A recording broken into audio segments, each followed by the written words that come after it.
Troca de pé, troca de pé. Muito bem. Agora vamos para a primeira prova da noite. E a prova agora precisa de um voluntário para subir nessa cadeira. Claro que sem o panorama, né? Depois o rapaz está lá no pé. Quem é? Cadê? Levanta a mão. Levanta a mão. Muito bem. Você, vem cá. Você aí, sobe lá. Sobe lá. Eu te pergunto, você mora aonde? No Rio é Peixe. Você mora aonde? Oi? Oi, Neto. Ah, você é culpa do Coelho Neto, é isso? Tu mora em Coelho Neto, perto de Rocha Miranda? Muito bem. E agora eu vou te fazer uma pergunta muito legal.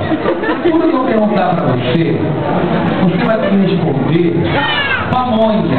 Entendeu? Entendeu o quê? Pamonha. Sabe o que é pamonha?